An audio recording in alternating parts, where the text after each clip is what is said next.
আলু টমেটো দিয়ে জিভে জলানো মোরলা মাছের রেসিপি। চলো বন্ধুরা দেখিয়ে দিই। এখানে 250 গ্রাম মোরলা মাছ নিয়েছিলাম, আর মোরলা মাছটা ভালো করে ধুয়ে লবণ হলুদ মাখিয়ে রেখেছি। আর এখানে কড়াই গরম বসিয়ে দিয়েছি। কড়াইটা ভালো গরম করে নিয়ে তার মধ্যে পরিমাণ মতো তেল দিয়ে মোরলা মাছগুলো ভেজে নিচ্ছি। এবং মোরলা মাছগুলোকে কিন্তু একটু কড়া করে ভেজে নিতে হবে। আর জানো তো বন্ধুরা, আমার কিন্তু খুব ভালো লাগে এই মাছ ভাজা। তোমরা কে কে এরকম মাছ ভাজা পছন্দ করো আমাকে কিন্তু কমেন্ট বক্সে জানাবে।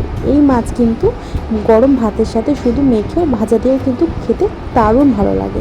একটু মচমচে করে ভেজে নিয়েছি।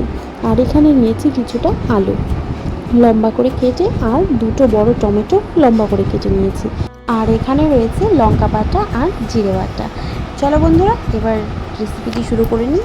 ওই তেলের মধ্যেই সামান্য একটু জিরে ফোড়ন দিয়ে আলুগুলোকে একটু নাড়াচাড়া করে তার মধ্যেই কাঁচা টমেটোটা দিয়ে দিচ্ছি। এবার টমেটো আর আলুটাকে কিন্তু একটু ভালোভাবে কষিয়ে নেব।